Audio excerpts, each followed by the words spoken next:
Oke,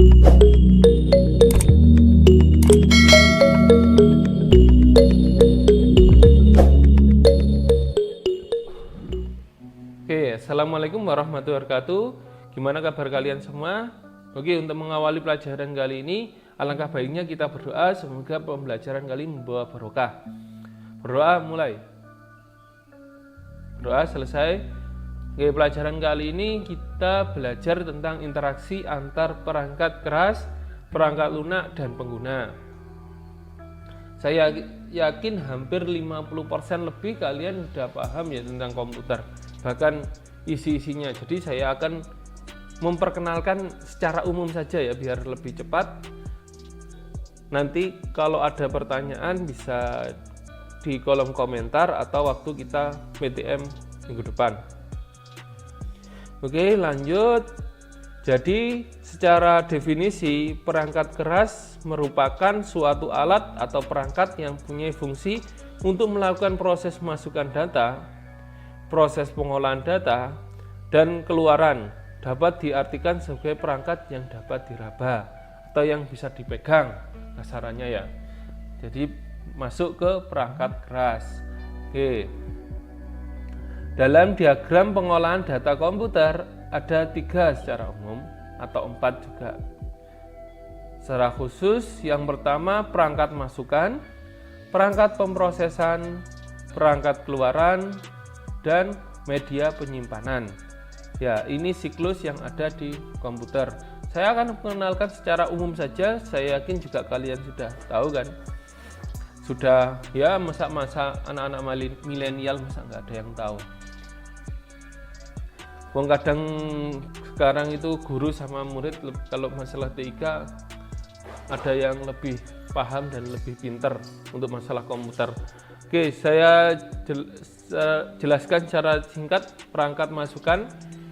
Jadi berfungsi untuk memasukkan data atau program dan mengirim data atau program tersebut dalam bentuk data digital yang akan diproses oleh komputer. Ada apa saja? Ada contoh kecilnya, ada keyboard, mouse, touchpad, ini yang ada di laptop, scanner, kamera video, kamera digital, dan joystick.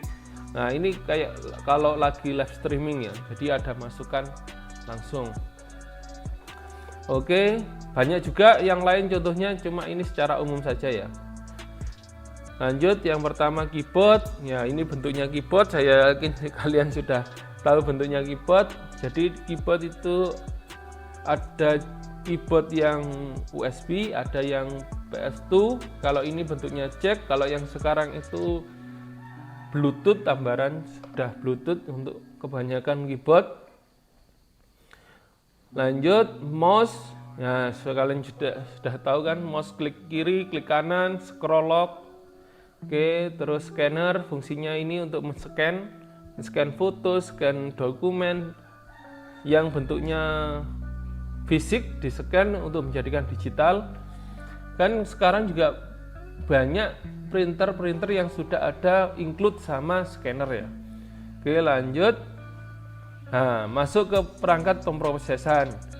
Nah, kalau ini biasanya di istilahnya Central Processing Unit atau CPU, merupakan komponen utama komputer terpenting dalam melakukan proses pengolahan data yang dimasukkan oleh alat input sehingga menghasilkan outputnya. Jadi kan awalnya input, pemrosesan, terus output ya. Di dalam CPU terdapat komponen-komponen yang bertugas sebagai alat pemrosesan seperti prosesor, RAM, VGA, dan sound card. Ini hanya contoh kecilnya saja, sebenarnya banyak masihan. Ya, ini CPU-nya, kotaknya lah ibaratnya. Satu paketnya. Di dalamnya ada prosesor, ada RAM, ada VGA, ada sound card, ada motherboard. Oke, lanjut. Yang pertama chipset. Chipset ini secara umum otaknya ya. Otaknya komputer ya di sini. Contohnya ada AMD, ada Intel dan sebagainya. Jadi chipset merupakan IC ukuran kecil yang pada komputer merupakan layaknya polisi lalu lintas. Oke, pada papan induk motherboard. Jadi fungsinya mengalirkan aliran data, menentukan piranti apa yang didukung oleh personal komputer PC. Oke, ini intinya chipset itu uteknya lah biar lebih mudah kalian pahami. Nah, ini motherboard berarti papan yang digunakan untuk slot-slotnya, intinya seperti itu. Nah, motherboardnya ini ada untuk chipsetnya, di sini ada untuk RAM-nya, untuk memori dan sebagainya. Banyak kan, ada jack, ada USB ya, papannya ini namanya motherboard. Oke, lanjut ke sound card. Nah, ini salah satu juga sound card, jadi masuknya input outputnya sound di sini. Terus ada RAM. RAM ini juga mulai dari RAM 2, RAM 4, RAM 5, RAM 2, RAM 4 sama RAM 8 up to 32 bahkan 64 GB.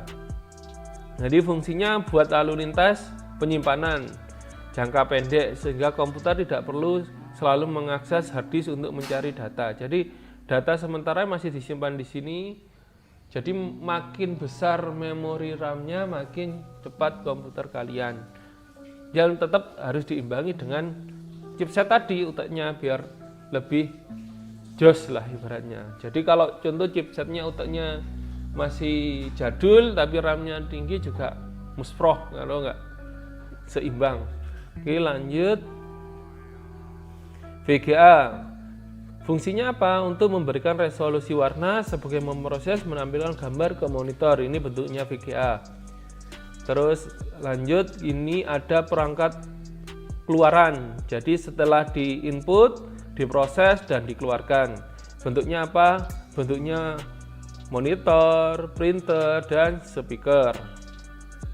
Oke, ini pertama monitor.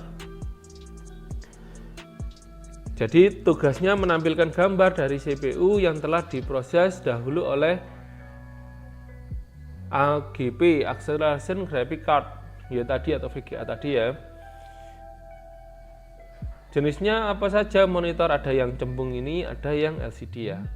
Oke, lanjut ke printer. Printer juga jenisnya banyak, mulai dari yang murah sampai yang larang, ibaratnya gitu. Ada tergantung fungsinya printernya juga. Ada printer dot matrix, ada inkjet, ada laser jet, banyak, tergantung fungsinya. Oke, lanjut ke speaker. Nah, ini bentuknya speaker, kalian sudah tahu lah speaker. Terus ada media penyimpanan.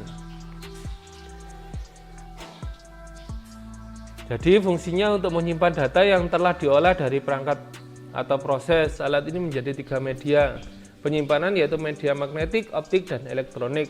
Kalau sekarang kan udah maju, kalian bisa menyimpan di lewat Google Drive juga bisa kan.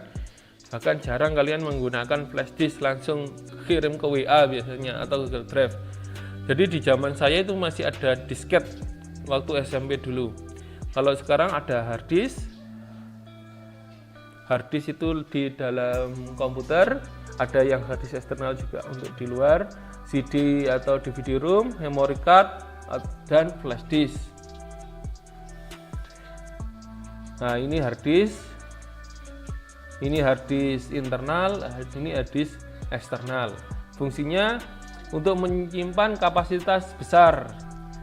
Jadi kalau sekarang tambah lebih maju, sekarang menggunakan SSD ya. Jadi lebih cepat daripada hard disk untuk penyimpanannya ya. Oke, lanjut CD compact disc atau DVD. Jadi CD merupakan piringan optik yang dapat menampung data hingga ribuan kali dibanding disket. Pembacaan dan penulisan data piringan melalui sinar laser. Jadi ini sangat murah ya. Kalian hanya 20.000 atau 25 kalau sekarang.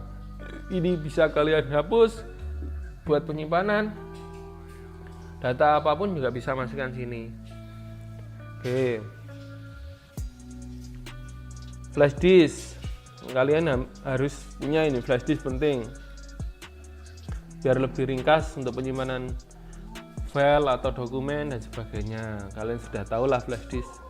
Memory card. Nah, di HP sekarang tambah jarang untuk menggunakan memory card ya. Soalnya penyimpanan di HP sudah besar-besar. ada 64, ada 128, minimal 32 GB lah untuk penyimpanan HP internalnya. Oke, mungkin itu saja dari saya secara umum untuk pembelajaran kali ini. Semoga memberikan manfaat